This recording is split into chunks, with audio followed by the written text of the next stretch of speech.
Halo, Assalamualaikum warahmatullahi wabarakatuh. Apa kabar semuanya, seluruh siswa-siswi kelas 11, baik IPA dan IPS. Semoga kalian semua dalam keadaan sehat walafiat, tetap jaga kesehatan, kemudian tetap ada di rumah. Semoga pembelajaran hari ini bisa menyenangkan. Oke, saya masih ingat kan dengan saya Bu Jem.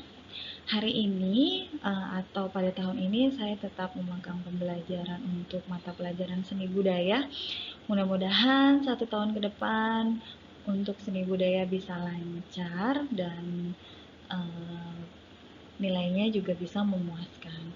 Oke, untuk pertemuan pertama pada pagi hari ini atau pada hari ini saya akan menjelaskan tentang apresiasi karya seni rupa.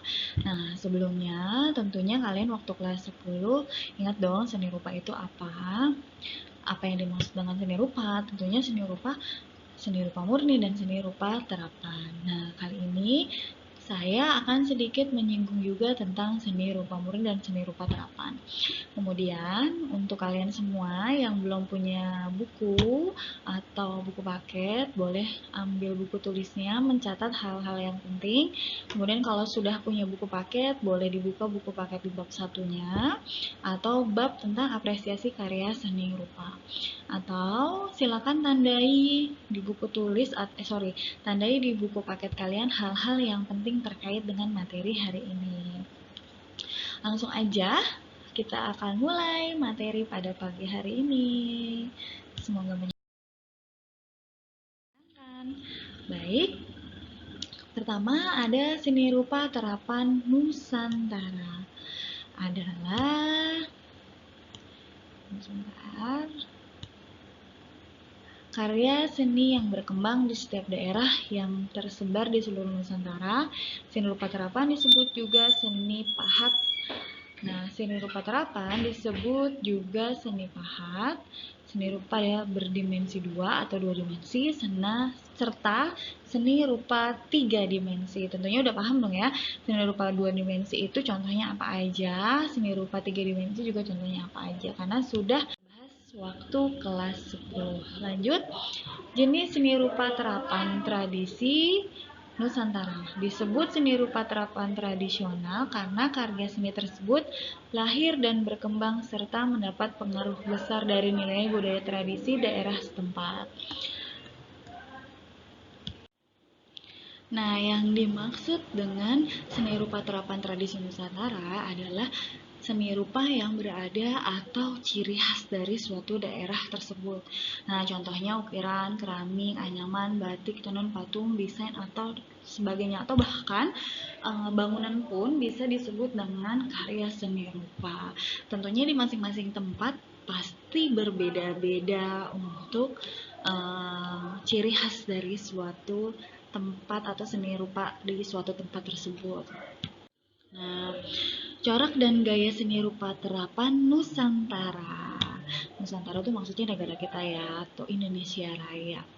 Bentuk dan fungsi karya seni rupa terapan bisa sama, namun gaya coraknya tentunya berbeda-beda. Yang saya bilang tadi, di setiap tempat itu pasti untuk seni rupanya tuh beda-beda. Nah, perbedaan budaya tersebut dapat menambah keragaman budaya suatu bangsa. Keunikan karya seni rupa terapan tradisi Nusantara. Wah, ternyata ada uniknya juga ya. Apa aja tuh? Nah, salah satu kita melihat suatu karya dibilang unik itu salah satu caranya dengan cara memberikan apresiasi. Apa sih apresiasi?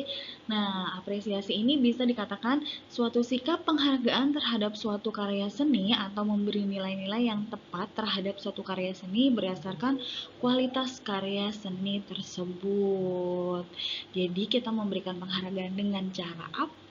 Memberikan penghargaannya menggunakan karya tersebut, kemudian memberikan pujian atau bahkan bisa membeli karya tersebut. Nah, mutu suatu karya seni ditentukan oleh temanya, bentuk, teknik dalam membuatnya, bahan, makna dari sebuah karya seni rupa tersebut serta fungsinya atau apa aja. Nah, kalau pada zaman dahulu memang fungsi dalam sebuah karya seni itu hanya dilihat dari estetisnya aja atau keindahannya aja. Nah, kalau sekarang fungsinya udah banyak banget, udah sebagai beralih fungsi untuk interior, bahkan untuk mempercantik suatu tempat bangunan. Nah, unsur penciptaan seni meliputi objek seni sebagai isi penciptaan, media sebagai sarana dan prasarana, seniman sebagai pelaku. Pelaku seni itu disebut dengan seniman. Nah, pertama ada objek karya seni rupa terapan tradisional Nusantara. Segala sesuatu yang ada di dalam sekitar manusia bisa dijadikan objek seni. Wah, ternyata bukan cuma kanvas atau media membuat patung aja seperti tanah liat ataupun ukiran. Ternyata yang ada di sekeliling kita pun bisa dibuat sebagai media dalam membuat karya seni rupa.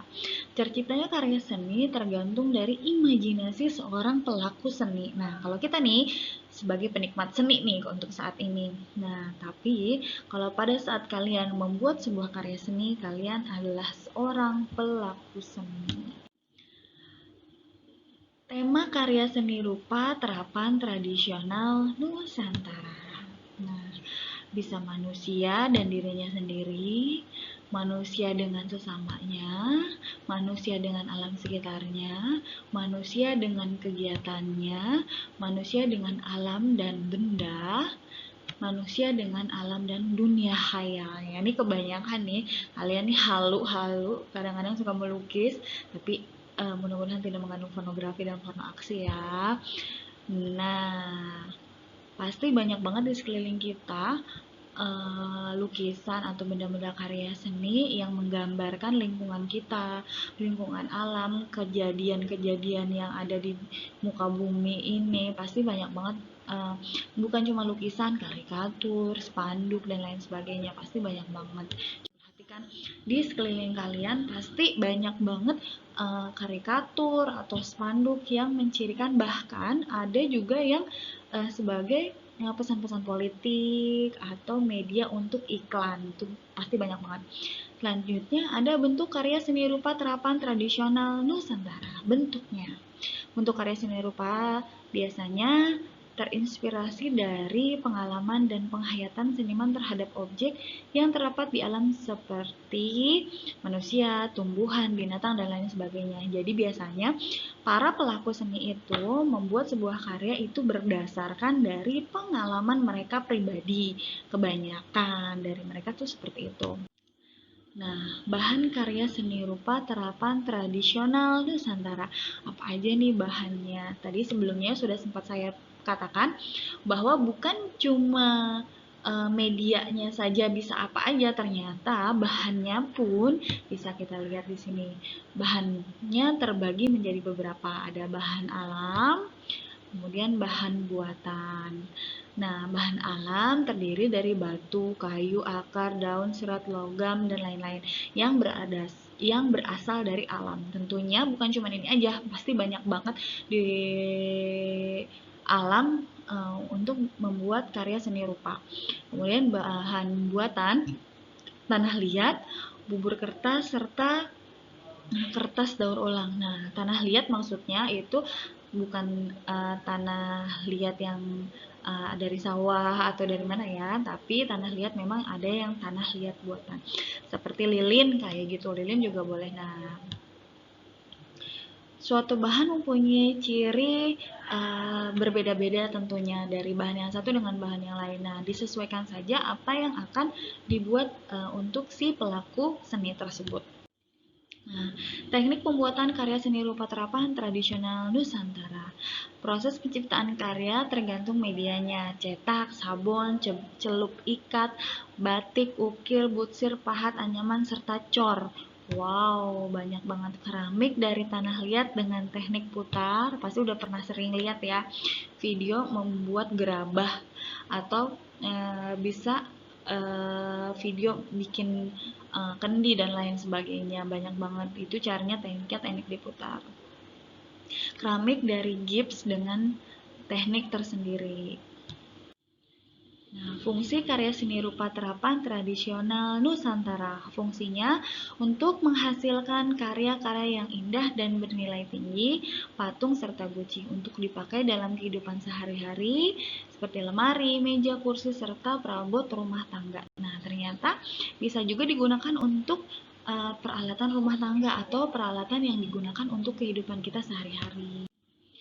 Nah, makna karya seni rupa terapan tradisional Nusantara.